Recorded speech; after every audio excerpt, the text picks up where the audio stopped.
sudah mulai mengembangkan usaha di dunia pertanian. Perlu kalian tahu teman-teman.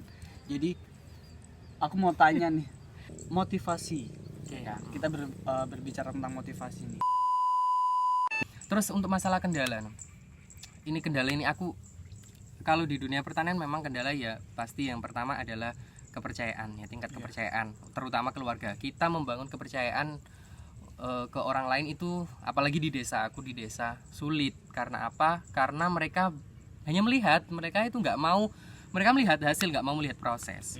Jadi mereka halah disemprot kene, disemprot digodhongi, dikonok ngene, dikai papan-papan kuning-kuning cek opo ngono, telek ngono.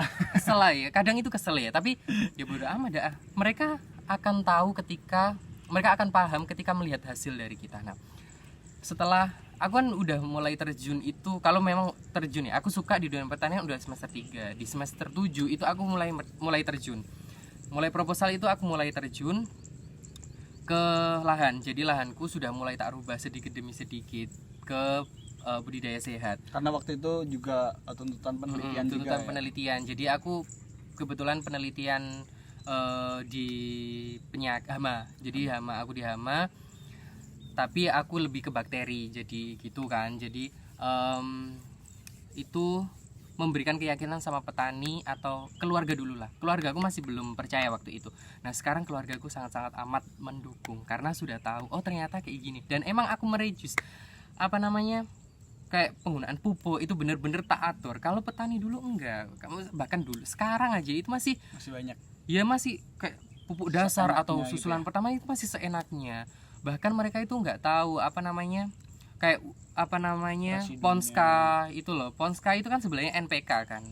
Itu masih diberikan sama NPK lagi loh, kan sama kayak itu kan sia-sia gitu loh, sama aja gitu. Nah mereka itu masih kurang pemahaman di situ. Nah kita sebagai petani muda khususnya, kita akan merubah sedikit demi sedikit mindset mereka. Nah itu menjadi kendala. Dan juga gini, oke, aku bicara pengalaman.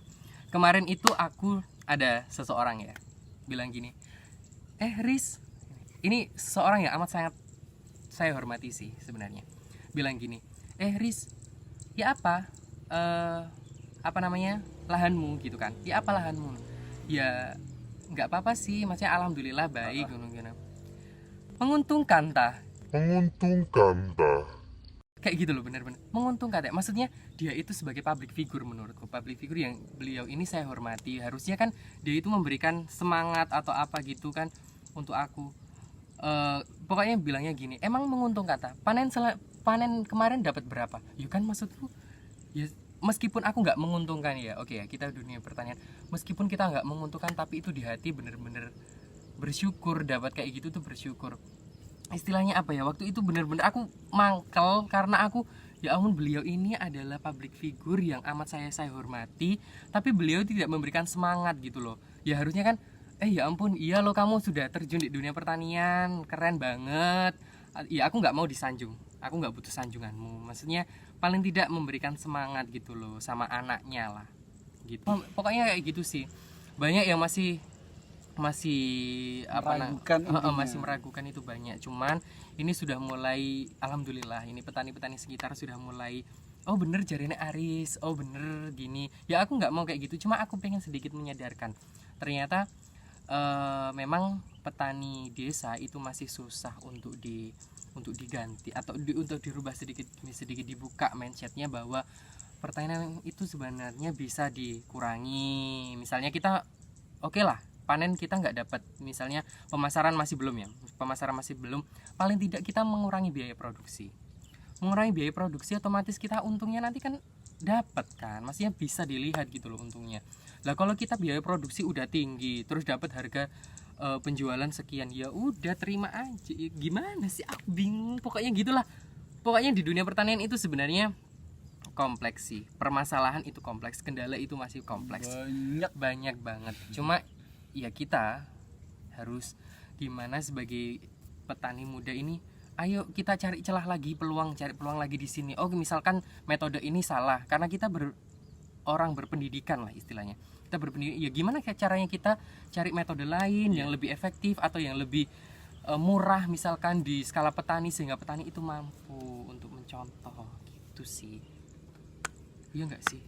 Jadi seperti itu teman-teman. Jadi banyak banget kendalanya, juga motivasi. Jadi kayak hujatan orang atau apa namanya, celotehan, kritikan orang-orang tetangga terutama gitu-gitu, jangan malah bikin kita kayak down atau terpuruk dan kita berhenti di situ. Jangan, kalian harus buktikan itu bahwa omongan mereka itu salah. Kalian benar-benar harus buktikan, karena dengan cara membuktikan kalian membungkam. Oh ya, dan udah mau bahas apa lagi? Banyak yang udah dijelaskan. Tadi udah ya, kita di sini sharing sama-sama. Mungkin teman-teman punya pengalaman atau ya ini ilmu lain. Aku mau itu sih kasih, bisa komen di bawah. Aku mau kasih apa namanya sedikit motivasi untuk teman-teman yang di jurusan pertanian. Jangan malu, bener-bener jangan malu. Banyak kok teman-temanku ya juga ya awalnya mereka memang malu. Maksudnya mereka yang dari jurusan pertanian, ya bukan aku menyindir ya. Mereka dari jurusan pertanian tapi kerja di sini, ya nggak apa-apa. Maksudnya jalan hidup orang kan beda-beda. Cuma maksudnya jangan merasa malu bahwa kalian kuliah di jurusan pertanian, bahwa pertanian itu benar-benar sebenarnya menjanjikan. Ya meskipun aku belum sepenuhnya aku membuktikan aku bisa kayak orang yang benar-benar berhasil kelihatan, aku masih proses. Tapi aku menikmati proses itu karena emang ya aku istilahnya ayem neng ati gitu, nyaman, bener-bener enak, keren loh pertanian itu. Pertanian itu nggak harus kalian di sawah kok, ya kan, kita di lab kultur jaringan, kalian cuma jual kayak gitu, jual benih kultur, jual bibit apa namanya, jamur tiram, jamur shiitake, jamur apalah itu, jual bakteri. Nah ya, itu bisa dijual, jual obat. Nah kayak gitu loh, maksudnya bisa semua dijual. Sebenarnya berpotensial sekali kan ya, pertanian itu karena kompleks gitu. Jadi jangan merasa malu, bener-bener kalian jangan merasa malu. Gak usah jauh-jauh, siapa yang pernah merasa malu di dunia pertanian? Aku jujur, aku dulu kayak gengsi, pastilah ya. Kita anak ya zaman now gitu kan, gitu loh, kan terjun di dunia pertanian itu kayak apa sih? Panas, orang itu mesti mikirnya udah panas, kotor, becek, lumpur, banyak ojek, becek gitu kan. Orang itu masih berpikiran kayak gitu, padahal karena mereka belum terjun langsung di dunia pertanian. Mereka belum tahu kondisinya, mereka belum tahu kenyamanannya. Ya kalau aku pribadi sekarang sih kalau dibilang nyaman, udah nyaman. Kenapa kok bilang nyaman? Ya karena udah tahu sedikit terjun gitu kan. Juga kan. Udah terjun langsung, jadi tahu kondisi petani itu ternyata seperti ini loh. Mereka itu butuh uluran tangan kita. Mereka butuh motivasi kita gitu loh. Nggak harus mereka itu harus mengandalkan kimia atau apapun. Ya oke lah, nggak apa-apa. Kimia tetap, kalau memang kita nggak bisa lepas dari kimia, paling tidak kita batasi. Jadi sesuai dengan aturan yang dianjurkan, misalnya penggunaan pupuk atau penggunaan pestisida itu kayak gitu. Oh ya, ada satu yang ketinggalan. Apa? Kan mayoritas di desa ini itu banyak petani mayoritas kan pakai kimia ya, kayak pupuk, kayak pestisida, semua kan kimia. Nah, kalau punyamu sendiri itu apa? Mungkin teman-teman kan tahu. Jadi yang mau diunggulin gitu loh dari usahamu di bidang pertanian ini ke lingkungan itu seperti apa? Karena aku tahu dampak negatif ya, mesti kita mikirnya dampak negatif dari itu. Semua penelitian anak pertanian pasti dampak negatif dari penggunaan pupuk, dampak negatif dari penggunaan pestisida itu mesti banyak. Oke lah, aku mikirnya dari situ. Nah, kalau di lahanku, aku nggak mau nyebutin aku di budidaya organik. Karena apa? Karena kita untuk tahap ke organik itu masih lama gitu loh. Bahkan karena kita masih petani konvensional, organik itu kan luas skupnya, mulai dari pengairannya itu bener-bener harus dari sumber yang jauh dari penggunaan pestisida, terus angin, udaranya, terus mulai dari pupuk dan apapun itu memang harus bener-bener memanfaatkan alam gitu kan, masih bener-bener alami istilahnya. Nah itu organik. Kalau aku nyebutnya di lahanku budidaya sehat. Karena apa? Aku masih menggunakan pupuk kimia, jujur aku masih menggunakan pupuk kimia, tapi menggunakan aturan yang anjuran aturan yang disarankan. Jadi aku menggunakan pupuk kimia nggak terlalu banyak, bener-bener nggak banyak, tak manage bener gimana caranya, tak substitusi saya bagi gitu loh, setengah dari pupuk kimia, setengah lagi dari kompos atau dari alami yang lain. Nah kayak gitu. Terus Cuma yang tak unggulkan di pertanianku adalah aku no pesticide memang. Jadi karena aku di jurusan hama penyakit, otomatis aku harus bisa mengembangkan bagaimana prinsip pengendalian hama penyakit terpadu. Jadi menggunakan agensi hayati. Jadi aku pure, lahanku memang sudah lama nggak pakai pestisida kimia gitu. Jadi menggunakan APH langsung, agensi pengendali hayati. Jadi mulai dari bakteri, jamur, kemudian ada nematoda entomopatogen, ada juga apalagi pestisida nabati, trichogramma, parasitoid. Itu yang tak unggulkan sih di lahanku. Cuma nanti mungkin next project kali ya, next project nanti barulah, karena ini sudah tak kurangi pupuk kimianya, nanti sedikit tak hindari. Karena apa? Karena ini ada isu loh, Apa? pemerintah mau menarik pupuk subsidi. Jadi ini di daerahku ya, ini sudah mulai bingung, petani udah mulai bingung nanti kalau gimana kalau memang nggak disubsidi. Jadi pupuk itu gimana nanti kalau nggak disubsidi lah, kita dapat pupuk dari mana gitu. Itu yang mereka bingung. Nah kayak gitu aku sudah mulai santai dong, karena kan lahanku sudah nggak tak manjain gitu, istilahnya lahanku udah tak manjain, tak harus kasih pupuk kimia, nggak gitu. Jadi lahan sudah mulai bisa beradaptasi untuk bisa ditarik pupuk kimia. Oke, nah sekarang tadi kan udah banyak sharing gitu ya. Udah banyak sharing, pengalaman juga, Fani juga, mulai dari nggak suka akhirnya suka. Semoga kita berkembang ya. Amin. Semoga kita berkembang dan bisa membuktikan bahwa pertanian itu keren loh. Yeah. Gitu ya. Oh ya, kan kalau berbicara semoga pasti ada harapan-harapan di dalamnya. Nah, aku mau tanya terutama ke Aris, nanti harapan kita, oke? Kita maksudnya di Ceritani channel ini tujuannya kita apa sih bikin channel ini, terus ya nanti kita tanya-tanya lagi gitu. Nah, aku mau tanya harapannya setelah kamu terjun langsung di dunia pertanian, kamu sudah mulai mengembangkan, kamu sudah mulai sedikit demi sedikit menunjukkan hasil dan juga terobosan-terobosan yang kamu dulunya peroleh di kampus, mungkin mata kuliah dan lain sebagainya, kamu aplikasikan ke dunia nyata gitu kan. Nah, harapannya apa ke depannya untuk lebih membuktikan lagi gitu kan, karena prosesnya itu kan panjang. Buat membuktikan ke lingkungan dan orang-orang sekitar seperti itu. Oke, kalau masalah harapanku adalah kita bisa bekerja sama lebih banget, karena aku pengen mengembangkan sayap. Maksudnya nggak hanya di lahanku, maksudnya nggak hanya lingkunganku yang tahu bahwa pertanian itu seperti ini.